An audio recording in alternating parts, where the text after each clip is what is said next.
Welcome to another Fireside Chat today. We are here with Col Walton from the 52nd Maintenance Squadron here at Spain Gollum. Absolutely. Hello and welcome. Welcome to the Chiefs Room of our Pittsburgher ALS Heritage Hall. Yes, it's beautiful. If you get the chance to come out here, highly recommend taking a tour. There's so much. I couldn't believe how much you guys have here. The Spain Gollum is a very special place. There is a lot to see and do. Within 4 hours, we can be in 6 different countries. Not only that, but the base itself is amazing. We're nestled in the Eifel region of Germany, which has trees and rolling hills. We're on a plateau. The views for days, and it's such a great place to be. It's amazing. I wish I could stay longer than we are staying this week. You guys are welcome out at any time. Definitely will be coming back. Perfect. So, a little background on Col Walton. You've served about 20 years now. Coming up on May. That's amazing. Absolutely. And you've been all around the world, multiple platforms. I saw C-17s, 135s, 15s, and now 16s. So yeah, I started on 16s back at Massawa. Then I went to Osan, stayed 16s, went to Lake and Heath, spent some time on the 15s. Then I went to ROTC land at Maxwell, got to learn how to be an inspector there, which was really cool. Kind of put me in obviously already as a maintainer, we think in black and white, but getting to actually inspect and see how to help people make programs better was great. Then I got my first taste of AMC at Elmendorf, and then left Elmendorf in the en route and went to Air Mobility Command, which I spent a lot of time in policy doing inspections. And I ended that time as a chief of strategy and innovation for the AMC A4. That is amazing. And I see the ties of innovation. Okay, so we're going to get more into that. Absolutely. So how was it working at Scott as the innovation? Scott's beautiful. So having amazing bosses that trusted us to really amplify the voice of the floor. So one of the things that Ms. Method at the time and General Gibbs were looking to do was figure out how we connect our voice, because a lot of times when you look at big Air Force, the operative community, the futures-facing community, they get a big city at the table. And what we really wanted was for A4 to be heard and understood. And when we have such disparate organizations in the A4, it's really easy for our silos to not be heard. But when you connect our voices, and we realize that not only in the silos do we have similar shared needs, but we start getting people to talk for us when we're not in the room. That was one of the big things that Miss Method wanted to have happen. Was there's a lot in the logistics portfolio that matters, in the A4 portfolio that matters. How do we get people to talk about us even when we're not there? Because our priorities should be their priorities, because logistics win wars. Yes, as they do. How do you think your time shaped there at the A4 shaped you as a leader?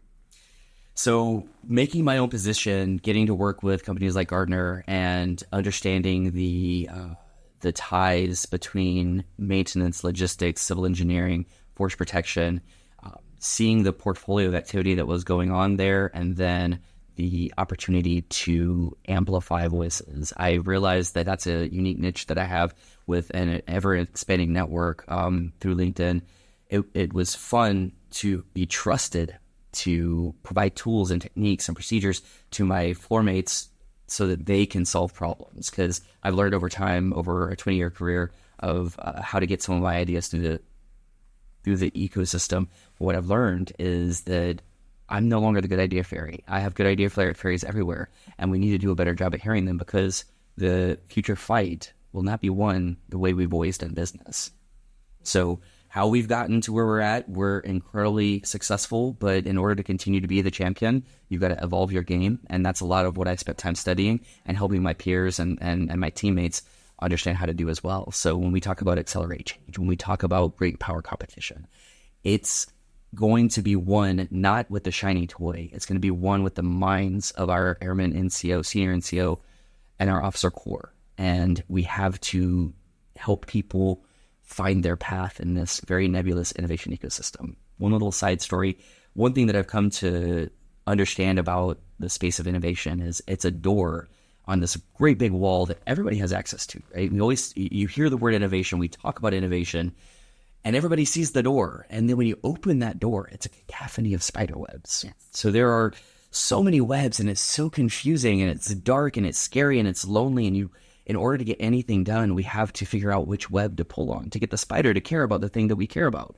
And I find, as a shepherd of innovation, that we need to help people find their way through that path, through that space. And that's what I spent a lot of time at Scott refining, and it's helped shape me as a squadron commander.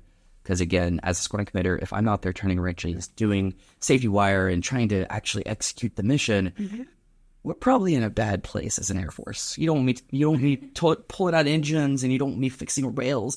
What you need from me as your commander is somebody that will deeply care about our airmen and realize that the people are the mission. And so if we can elevate their voice, if we can hear about what they care about, if we bring value to them, then we don't have a recruiting or retention problem.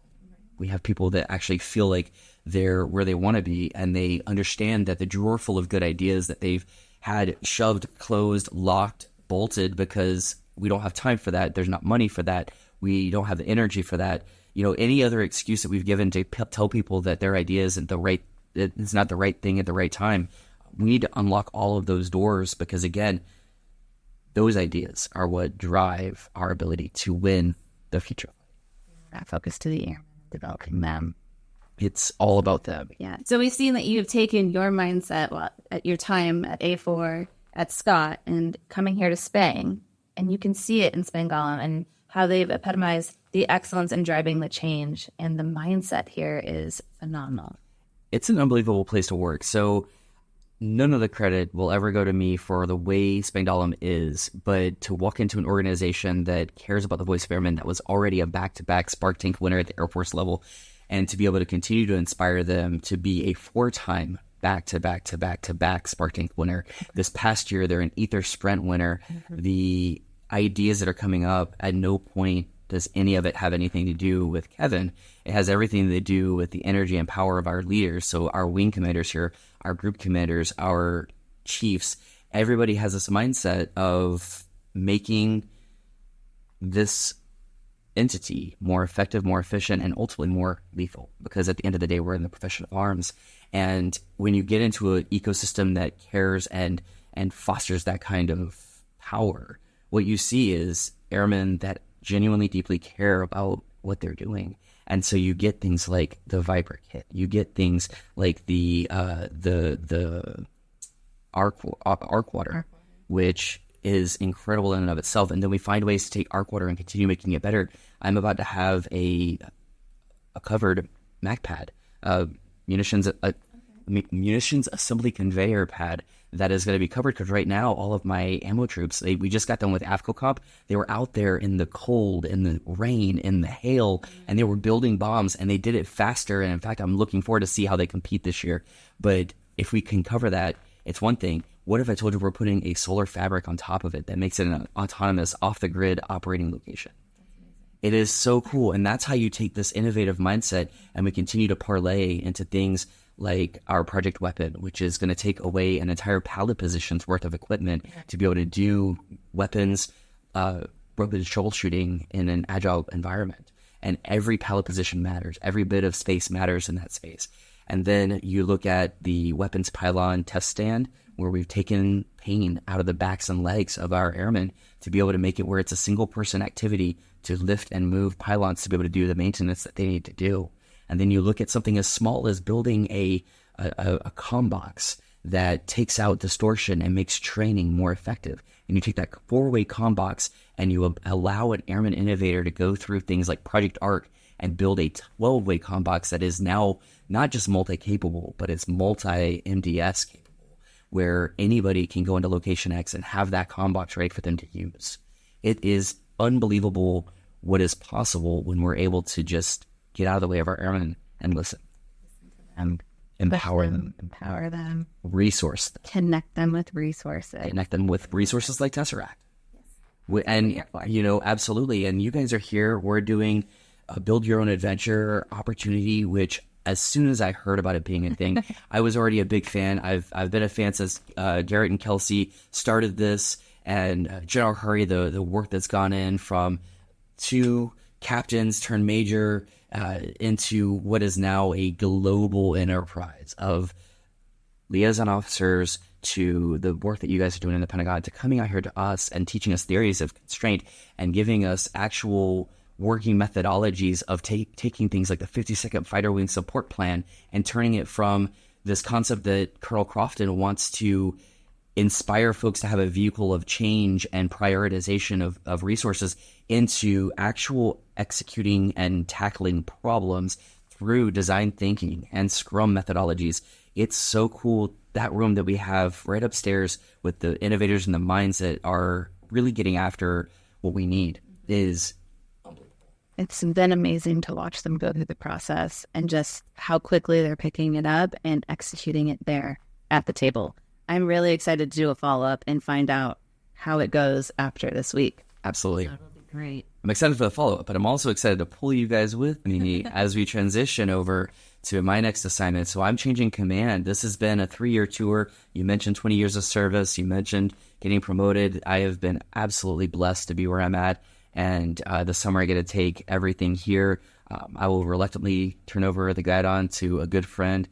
Blake Hedgepeth is going to be coming in, but then he's going to continue the greatness that we've seen here. He's an innovator of his own right. But then I'm going to head over to Osan, working in 7th Air Force as the Director of Aircraft Maintenance. And I'm excited to join that team. Matthew Conley is already over there doing innovation at scale, and there's such an welcoming ecosystem from the wing commander to the deputy to everybody. It's a churn over there, but my biggest goal as I get to spend 2 years there is to continue the great work that a tech sergeant really got off the ground. And that tech sergeant, Matthew Conley, has re-energized the pen in a way that I don't think I've seen in a long time. And it's so heartwarming to see leaders trust our junior enlisted to create this continued current of helping people find their voice. That's something that I think it's unique to the United States, right? We put so much faith into our NCOs and our airmen to make things better. And they're the ones that are on the ground. They're the ones that are doing it. Yeah. So I think it's amazing to see this. You're going into PACAF. So you're going to have a lot of different challenges coming up, I understand. But while you were here at USAFE, how was it in a joint environment and working with your NATO partners in the innovation realm? So I got to tell you, the amount of success that we've seen with regards to not just helping amplify the voice of so many different nations, but being good partners with them, being able to go through exercises. NATO, the alliance is strong, and our partners are hungry for not just their own innovation processes, but for cross-sharing their wins and our wins. And so our innovation team has gone to places like Portugal. We've gone to places like Poland, and we've seen the great work that they've got going on. We've been up to England and seen some virtual reality technology that really will change the way we do TCCC, the way we do training for medics. And it's awesome that they have this clear win that we can just adopt. And then you go to places like Portugal and you see the laser FOD detection system that they have employed, and you're just like, man, that's really cool. So it's not just about sharing what the U.S. has been really good at. It's about finding the pockets of excellence out in our NATO allies and bringing those in. And what that does is it creates such a unique interoperability to the point where our friends in Ukraine, not part of NATO, but one of the biggest points of pride that I have is we've actually hosted our Ukrainian friends a few times, and they've come through and they are coming back to do a focused discussion on how our NCO Corps operates. And you mentioned the power of our NCO Corps. And I think that's a really important tie is our ally nations know that we have something special. We have something special with mission command and with trusting our airmen with vision. Like our leadership will give them a task and a goal, and we know that without a lot of oversight, they can go out and execute. And you don't see that everywhere. So for us here, being able to highlight that for not just NATO, but for also our friends in Ukraine that are struggling, but are doing their best and continuing to evolve. It's been really cool to be a part of. And actually, one of the things as we talk about the innovation ecosystem, Project Mercury, our friends at the Innovatrium, they were out here and we worked a project with them, Project Radiant Shield, that actually created some neural networks where we can cross-share the best practices of what we've experienced, but more importantly, what our allies are experiencing, so that we can take the things that have been built, not reinvent the wheel, combine our energies, and actually be able to change the way we do business. Awesome. I love it. As you're moving into PACAF now, so it's a little different environments. It's very climate. A little bit. What challenges do you think that you're going to face getting into that as we prepare, GPC, the threat, the potential threat and conflict that we're seeing in that region? For sure. So if we listen to our leaders, China, right? We've been able to face and use safely the Russia threat, and we've been watching their activities, and I think we've done a great job of deterrence. In the world of China, deterrence is even more important because their capabilities, we can't mince words. They're a peer adversary, not near peer. They're a peer adversary, and so we have to respect that. The tyranny of distance that you see in the PACAF theater. I was a part of it for 7 years, for 7 years, and it was incredible. From my Alaska perch to being in Japan, being on the pen, getting to go back to the pen is amazing, and especially being able to take my family. But 40 minutes away is North Korea, and just a little bit farther up the street is China. I've had the pleasure of actually visiting China in my previous stint in Korea. Not sure that'll be a thing that we get to do in this particular experience, but what I can tell you is the advancements we have got to continue to watch. We have to continue to watch how our budget cycle is empowering airmen innovation, because you can hear a lot of things. What I find is our congressional leaders are very interested in evolving operations. So as we look at anything from divestiture of aircraft to new capabilities to bringing on new weapon systems and platforms, the biggest challenge is that tyranny of distance in the Pacific theater, and how we get after agile common deployment, what that means, how we are able to maintain readiness on the pen, understand the role of getting into and out of the fight with quickness, making sure that from the 7th Air Force perspective, I'm not in the organized training and equip role anymore. I am in that fight tonight role of making sure that readiness is at the forefront. Deterrence is at the forefront. So there's a lot of space to do better in that role. Not saying anybody's not doing the right things, but hopefully bringing my talents to the pen, I'll be able to amplify the voice of the airmen on the pen, amplify the voice of our people throughout the Pacific theater on the challenges that they see, because in real time it's evolving. Doctrine is a thing, but our doctrine informs future action, but we're writing doctrine as we speak. Look at the Taiwan Strait. Look at the activities that are happening. We have to be ready. We have to be mindful. We have to be agile. We have to be willing to accept risk. And accepting risk is something our leadership is telling us is very important. And I've seen it as a commander. I've been empowered to accept risk.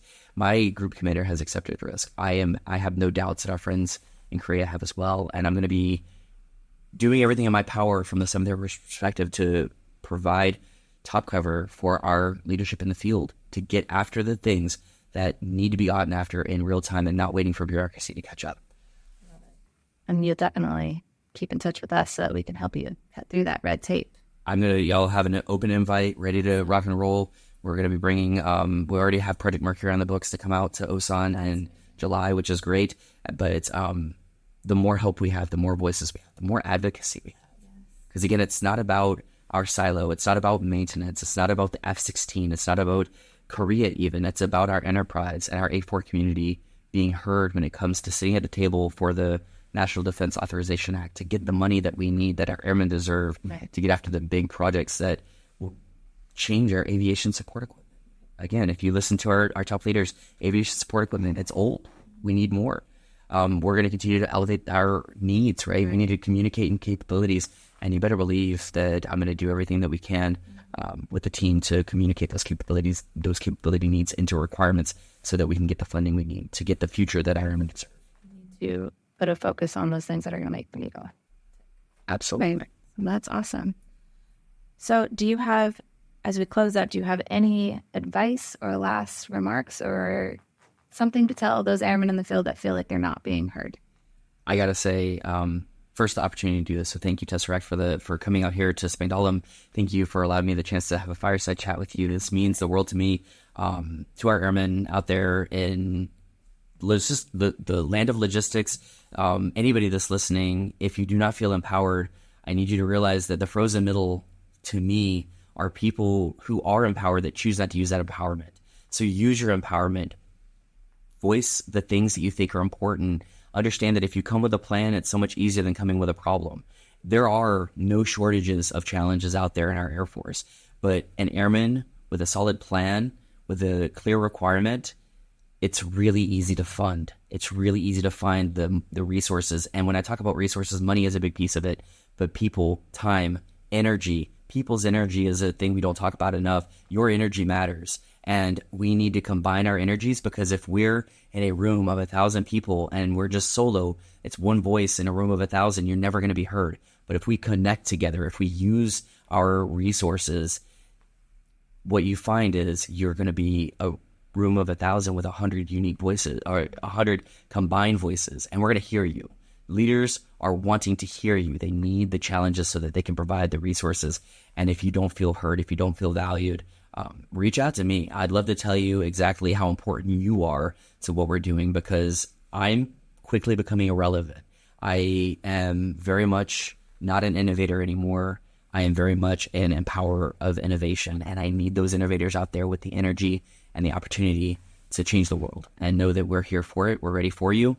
And this is an exciting time. We're writing history as we speak. You are living in historic times that are unprecedented, from, what we see in Russia, what we see in the potential of China, what we see in the Middle East, what we see in Israel, what we see in Africa.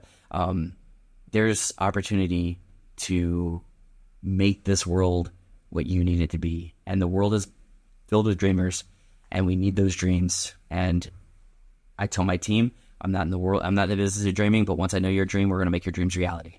And I hope that you find that within your leadership teams. I love it. And that's definitely going to make an airman get out there and get after it. So I want to thank you for taking the time to sit down with me and talk about all the amazing things that you do, and you do need to take some credit for, because you do inspire a lot of airmen that get out there and get after it because you believe in them. Please don't ever stop doing that. Never. Thank you so much. Thank you. Any references to trademarked, copyrighted, or protected products or services, such as books, movies, or businesses, are used here for the limited purpose of education and professional development of Air Force airmen. If you have any questions, please contact us at www.tesseract.af.mil.